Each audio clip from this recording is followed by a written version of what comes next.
वैसे तो कृष्ण का संपूर्ण जीवन ही एक प्रबंधन की किताब है, जिसे सैकड़ों हजारों बार कहा सुना जा चुका है। कुरुक्षेत्र में दो सेनाओं के बीच खड़े होकर भारी तनाव के समय कृष्ण ने अर्जुन को जो ज्ञान दिया, वो दुनिया का श्रेष्ठतम ज्ञान है। गीता का जन्म युद्ध के मैदान में दो सेनाओं के बीच हुआ। जीवन की श्रेष्ठतम बातें भारी तनाव और दबाव में ही होती हैं। अगर आप दिमाग को शांत और मन को स्थिर रखने की कोशिश करें, तो सबसे बुरी परिस्थितियों में भी आप अपने लिए कुछ बहुत बेहतरीन निकाल पाएंगे। ये कृष्ण सिखाते हैं। गीता पढ़ने से पहले अगर इसी बात को समझ लिया जाए, तो गीता पढ़ना सफल हुआ।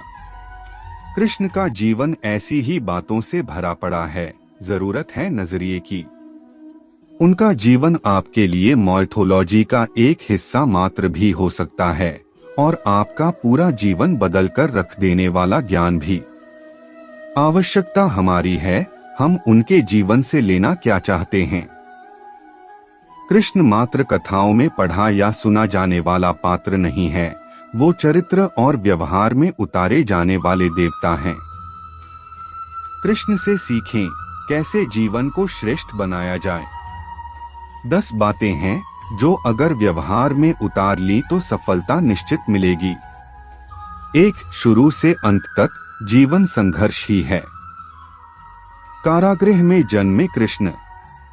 पैदा होते ही रात में यमुना पार कर गोकुल ले जाया गया। तीसरे दिन पुतना मारने आ गई। यहाँ से शुरू हुआ संघर्ष देह त्यागने से पहले द्वारिका डुबोने तक रहा। कृष्ण का जीवन कहता है, आप कोई भी हो, संसार में आए हैं तो संघर्ष हमेशा रहेगा। मानव जीवन में आकर परमात्मा भी सांसारिक चुनौतियों से बच नहीं सकता। कृष्ण ने कभी किसी बात की शिकायत नहीं की। हर परिस्थिति को जिया और जीता। कृष्ण कहते हैं, परिस्थितियों से भागो मत, उसके सामने डटकर खड़े हो जाओ, क्योंकि कर्म करना ही मानव जीवन का पहला कर्तव्य है। हम कर्मों से ही परेशानियों से जीत सकते हैं। स्वस्थ शरीर से ही विजय है। कृष्ण का बचपन माखन मिश्री खाते हुए गुजरा। आज भी भोग लगाते हैं हम, लेकिन ये संकेत कुछ और है।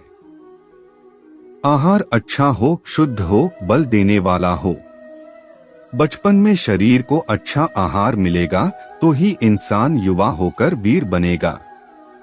शरीर को स्वस्थ रखना है तो बचपन से ध्यान देने की जरूरत है। ये पेरेंटिंग के दौर से गुजर रहे युवाओं के लिए बड़ा मैसेज है। अपने बच्चों को ऐसा खाना दें जो उनको बल दे। सिर्फ स्वाद के लिए ही ना खिलाएं, तभी वे बड़े होकर स्वयं को और समाज को सही दिशा में ले जा पाएंगे।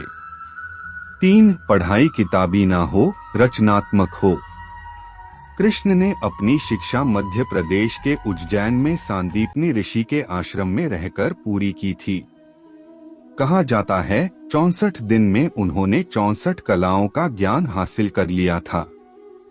वैदिक ज्ञान के अलावा उन्होंने कलाएं सीखीं। शिक्षा ऐसी ही होनी चाहिए जो हमारे व्यक्तित्व का रचनात्मक विकास करे। संगीत, नृत्य, युद्ध सहित 64 कलाओं कृष्ण के व्यक्तित्व का हिस्सा हैं। बच्चों में कोरा ज्ञान ना भरें, उनकी रचनात्मकता को नए आयाम मिलें, ऐसी शिक्षा व्यवस्था हो। 4. रिश्तों से ही जीवन है, बिना रिश्तों के कुछ नहीं। कृष्ण ने जीवन भर कभी उन लोगों का साथ नहीं छोड़ा जिनको मन से अपना माना।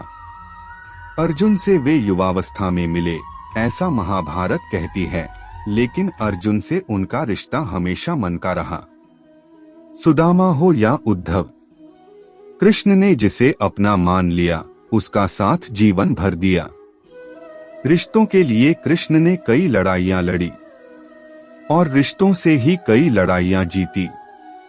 उनका सीधा संदेश है, सांसारिक इंसान की सबसे बड़ी धरोहर रिश्ते ही हैं। अगर किसी के पास रिश्तों का थाती नहीं है, तो वो इंसान संसार के लिए गैर जरूरी है।